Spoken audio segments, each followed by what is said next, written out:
Hello guys, this is Terry from Genki Gaming TV, and this is my first World of Warcraft themed video. I am going to be returning to the game. Legion had me hyped, but I just didn't have time to dive into it.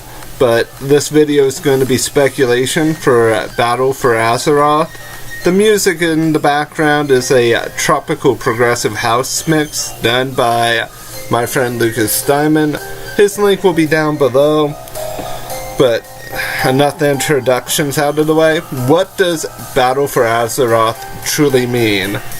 If we take away the Old God Whispers, the burning of Teldrassil, the assault on Lordaeron, what exactly is going on? What are we really looking at in general? With all of these precursors and things going on that are making faction tensions a thing of the past, really, because tension isn't what describes the situation. We've been in a Cold War for a long time, and things are finally just coming to a head. The fighting's gonna break out. There's gonna be losses on both sides.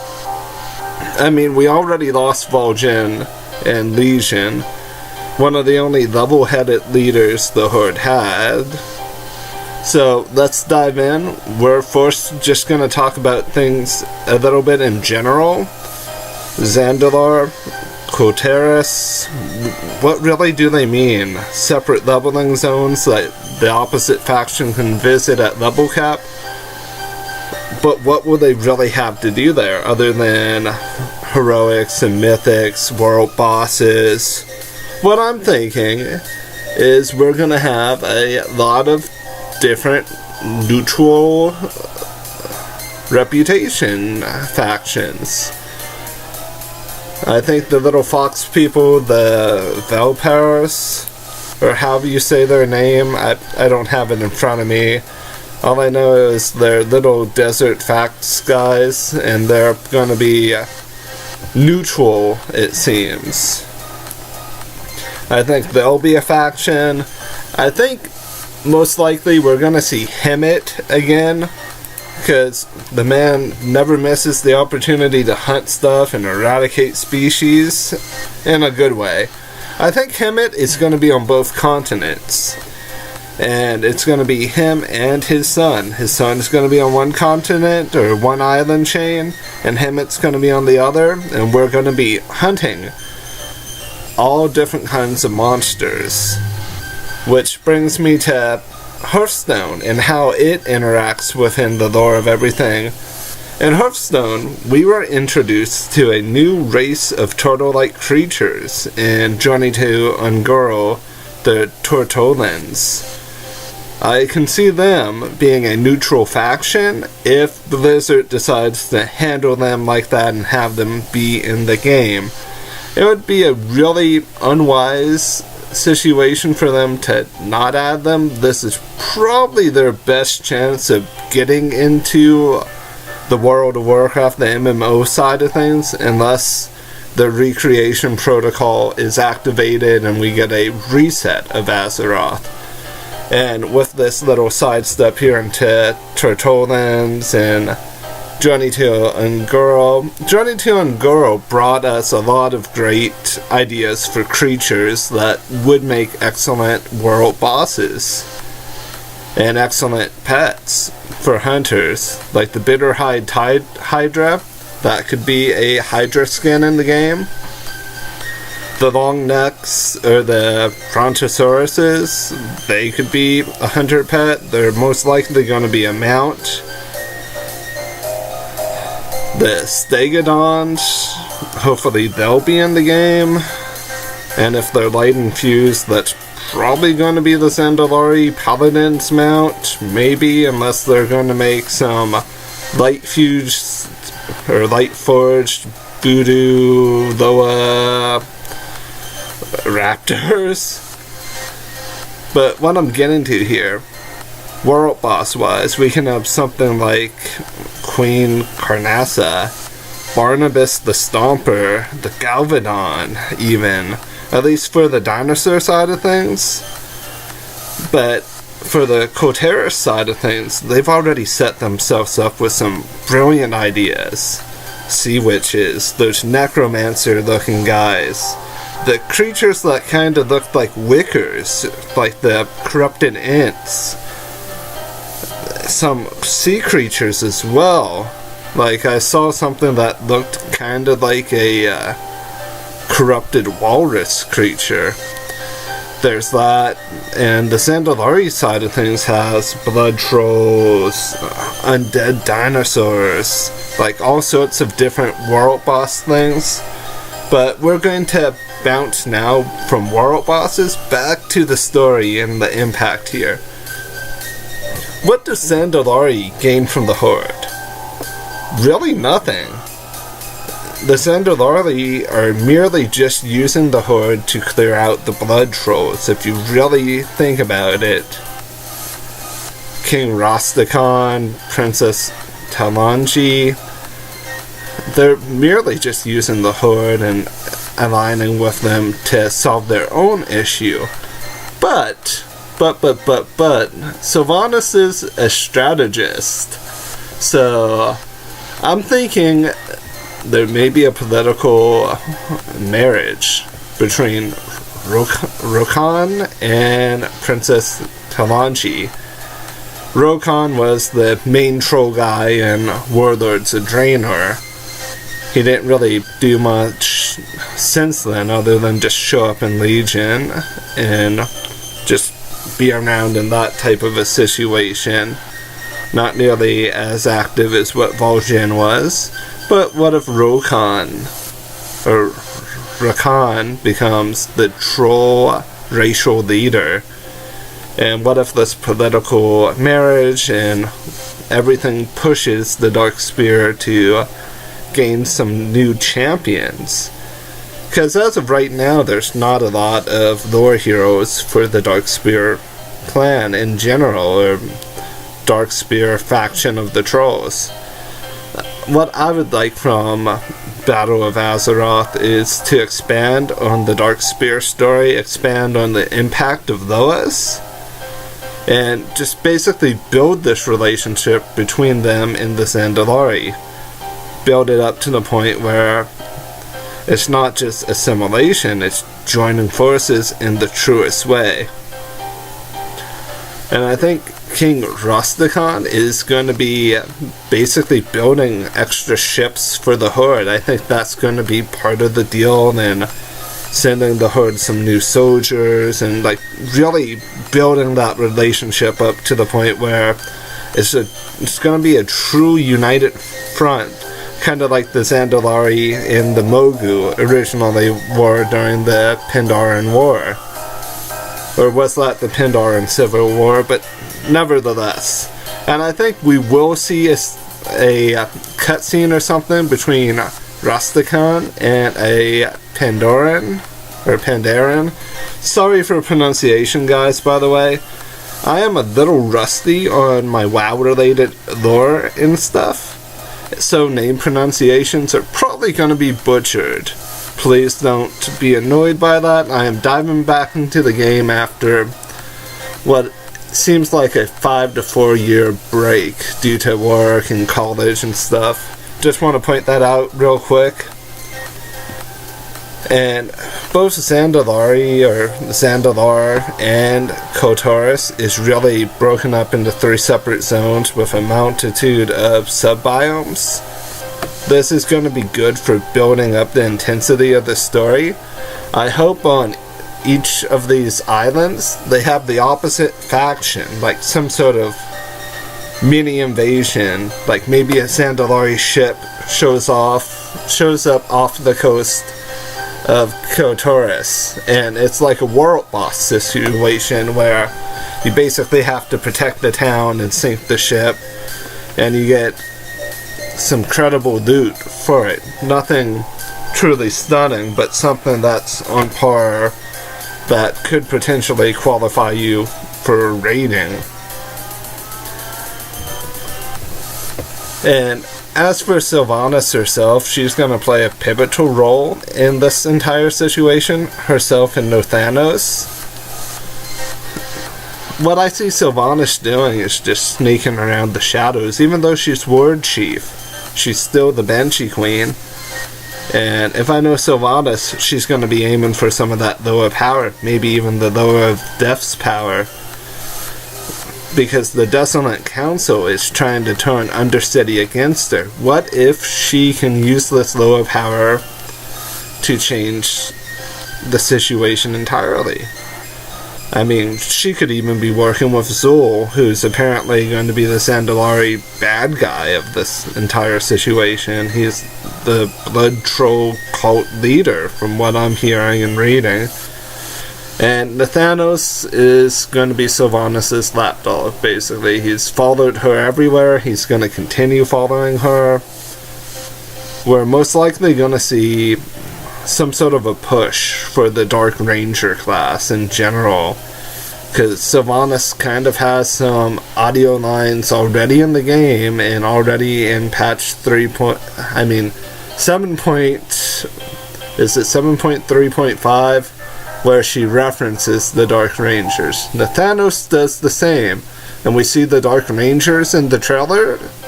We don't see any undead. And that's for sure. We don't really see any Blood Elves either.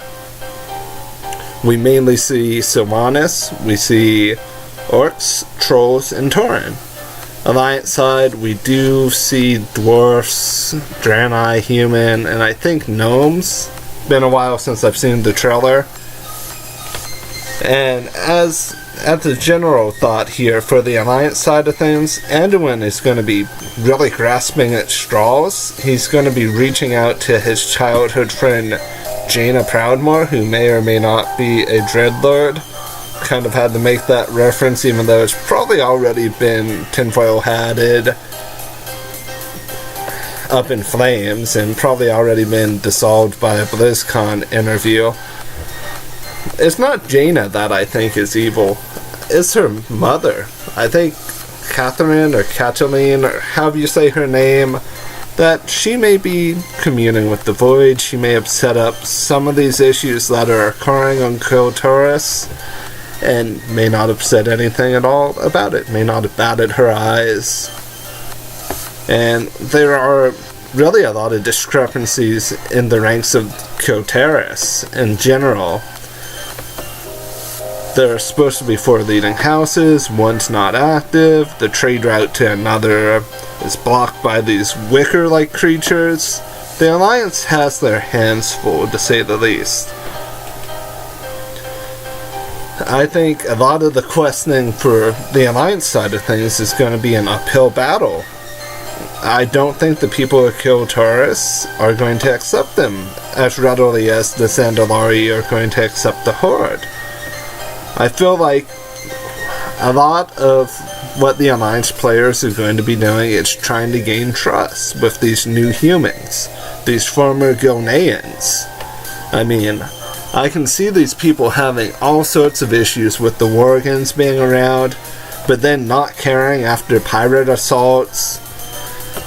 I do predict the Bloodcell Buccaneers to play a pivotal role, not a major role, in this entire scale of things. I have a feeling that they will be looting and plundering Kiltaurus and Zandalar. Because if you think about it, they're equal opportunists. They want money, they want fame. All of that in general. I really, truly hope that the leaders of the allied races actually play a pivotal role here. Because if they don't, it's like, what is truly the point of adding allied races? If Mela, Therysera, Illyria, Moira, if they're not playing a role in BFA, if they're not being out on the front line or being referred to as someone showing support, someone sending troops, someone participating in the war, people are going to look down on the aspect of allied races in general. I mean, I know that the dwarfs have had a lot of infighting between the Dark Iron, the Wildhammer, and the Bronzebeard, But I believe that all of these issues will be worked out, and the Alliance may even get the Wild Hammer and kill Terran humans. I'm not sure what the Hood would get at this point, because nothing really makes sense. And the whole reason I'm referencing the Alliance getting to kill Terrans is because it seems really out of left field, Dark Iron Dwarfs. The whole point of Zandalar is the Horde is trying to win over the Zandalari trolls to gain their support, gain their ships, their army, their access into this quote-unquote allyship or alliance, kind of like how they initially won over the Blood Elves. Well, technically the Blood Elves joined out of necessity, but that's besides the point. And in general, if these new racial leaders aren't really doing much, it's gonna really seem like you introduce someone cool and new near the end of Legion, and then they just kind of sit on the laurels and do nothing. But I do believe in Blizzard's writing team and art team and just the team in general that these racial leaders and these racial heroes that we've been introduced to are going to be pushed. And for the love of God, give us some new Darkspear and Bronzebeard Dwarf heroes, like lore heroes, new NPCs.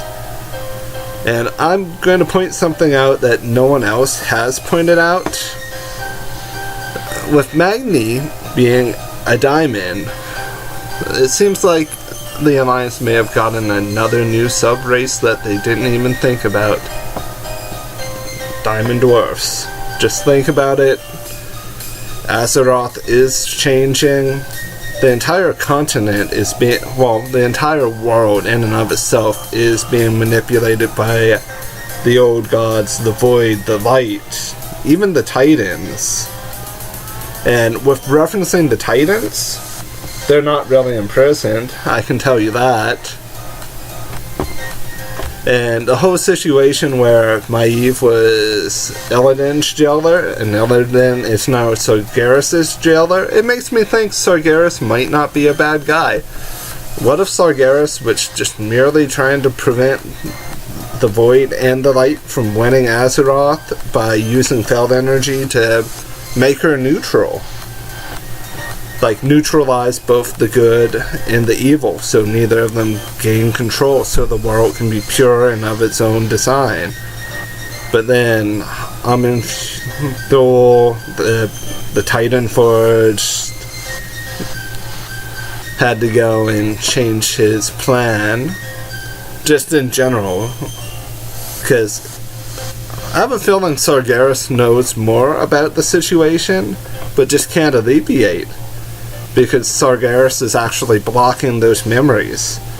And I believe that him and Illidan will peace out of the Pantheon eventually. And let's now move on to the dungeons themselves. There's going to be Freehold, Waycrest Manor, Tol Dagar, Shrine of the Storm, Siege of Burleus, or Buradas for the Alliance, and then out to Dazar, Temple of Sithrathis, the Underrot, King's Rest, and Kazan.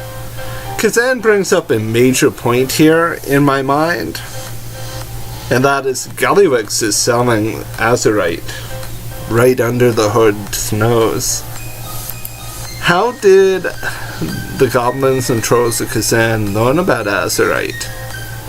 Gallywix is selling it to them. Gallywix is playing the system.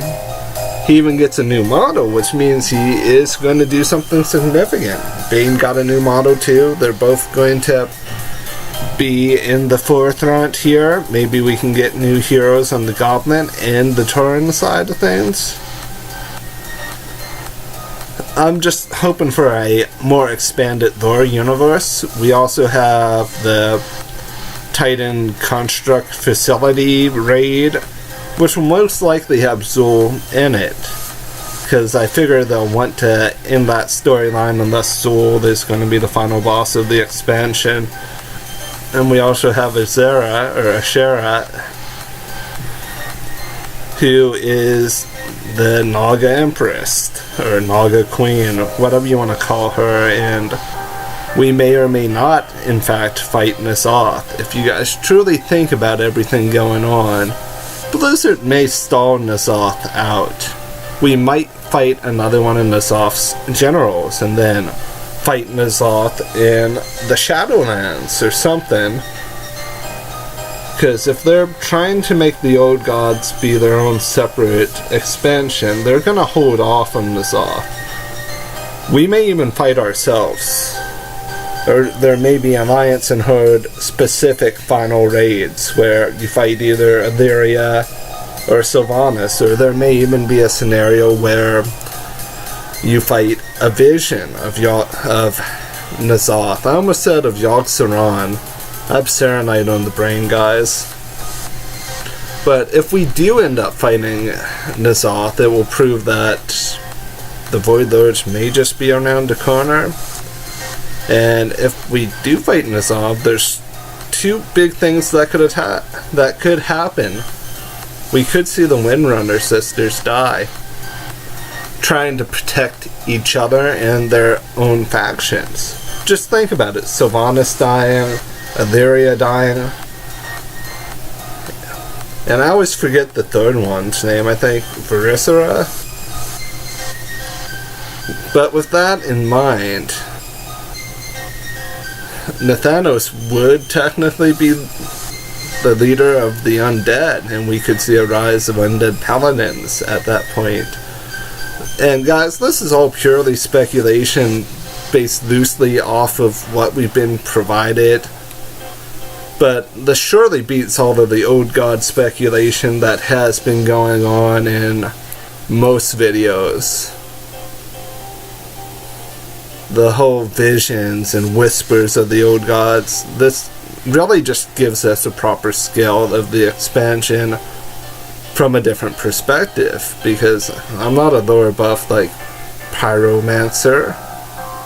I'm not that guy that knows all the lore in the world like Noble.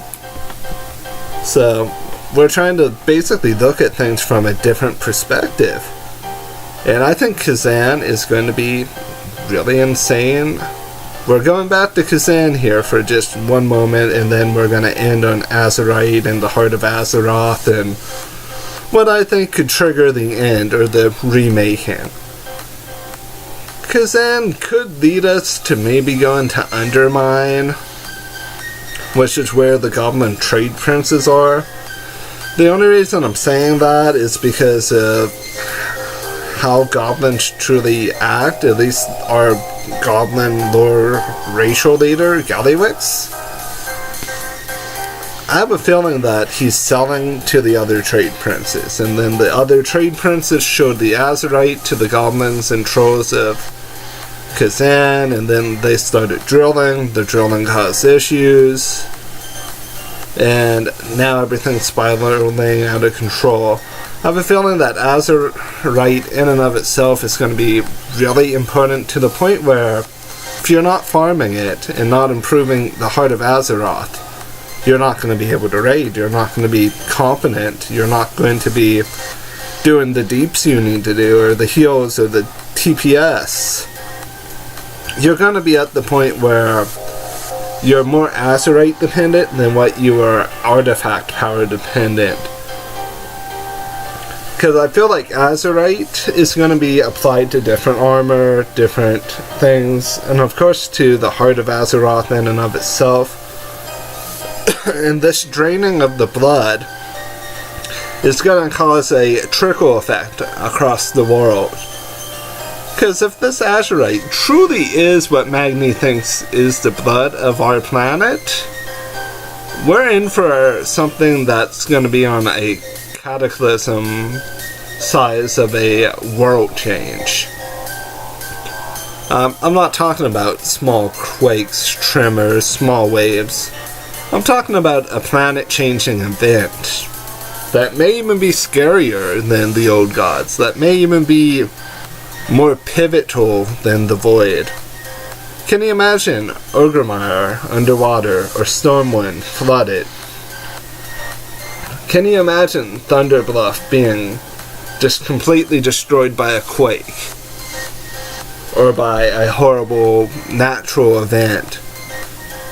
Because I can't. I don't want to think of these major capitals and cities destroyed or having issues. A place like Ironforge, if that got hit by an earthquake or a volcanic event, they would lose everything. But what is lost is truly gained. Because the world will change, we'll be introduced to new sub-races, new lands. Because if the planet's going to split herself apart, new continents, new nations are going to rise. Which means the fighting's not going to end.